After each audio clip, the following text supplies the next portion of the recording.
Hey, what's going on, you guys? Today's warm-up, we're going to start with some butt kicks. So I'm just basically running in place, lifting my feet up, kind of exaggerating that run position. After that, we're doing a hand plank. Bam, easy. Hips are right between my shoulders and my ankles. And then I'm going to do some bootstrappers for the third movement. So I find a squat stance. I sink down to the bottom of my squat. I grab a hold of my toes. I'm just going back and forth between sitting in the bottom of a squat and then lifting my hips up. So back and forth, nice and slow. Should be a little stretch on the back of the legs. Nice way to warm up the squat movement, so some things that we're going to be working on today. The workout, the equipment version is 12, both workouts are 12 minutes long. The equipment version is going to start with 3 of a devil press. So you're going to need a pair of dumbbells for this, and it's going to combine what is more or less a burpee and then kind of a double dumbbell snatch, something like that. So here's what it looks like. I put the dumbbells at about shoulder width. I'm going to burpee between them, so one hand per bell. Bring my chest down to the ground, jump my feet back. And then when I jump my feet back to my hands, I'm gonna go wide of the dumbbells, okay, like this. I still want them out in front of me because the next thing I'm gonna do is hike them back between my legs. Then I open my hips and come all the way up to overhead in one motion. So if I'm doing these at speed, they look like this.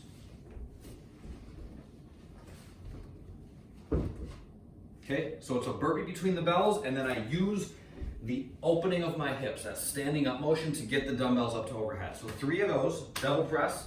After that, we're doing 6 dumbbell deadlifts. So I can just keep the dumbbells in my hands. My shoulders are back, belly's tight, and I bend my knees. It's the basic setup for the deadlift every time.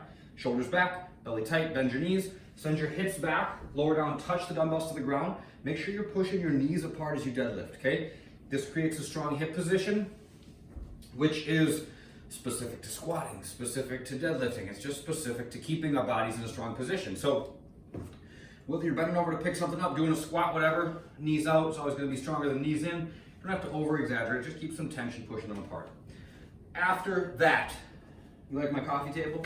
We're going to do some incline push-ups, and this is what I will use for incline push-ups. So the idea there is that we're just changing the angle of our push-up a little bit. We're elevating it, so it's going to make them a little bit easier. The higher you go, the more easy they become.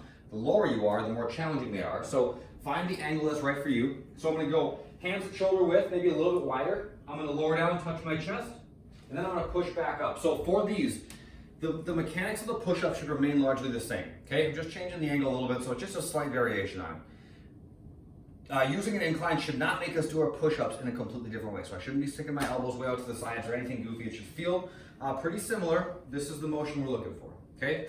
Last but not least, we're doing some sit-ups, but we're not going to use our arms. So I sit on my butt, put my arms across my chest, lay down, touch my shoulders, then come all the way up. Okay. No arm sit-ups.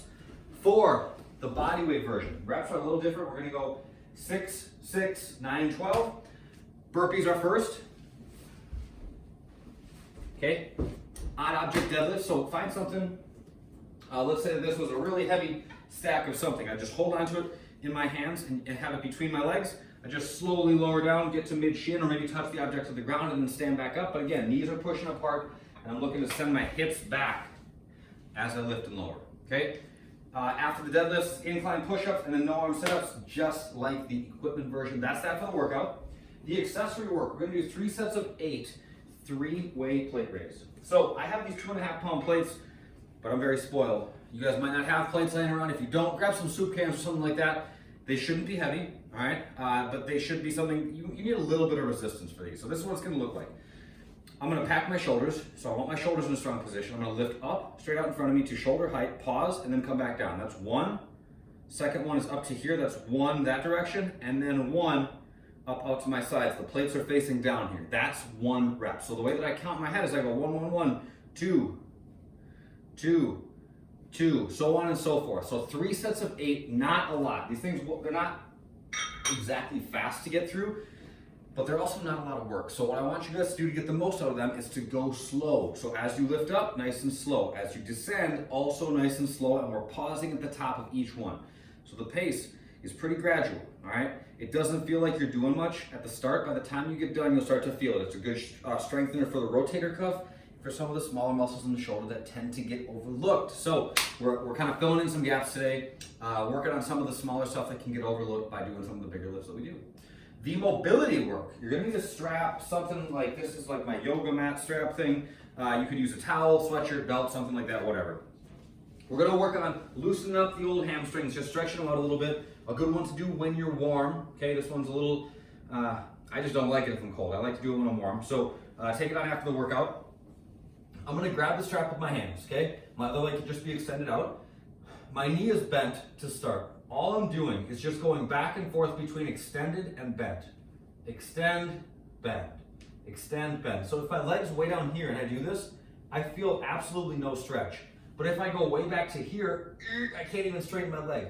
So we gotta find that kind of happy medium where you can straighten your leg, for sure, but you also feel a stretch in the back of it. So kind of find that area between too low and too high where your leg can straighten, and when it does, you feel a stretch in the back of it. I feel it all through my calf, all through my hamstring. I should probably do these for like a couple hours straight every day because my hamstrings are so dang tight.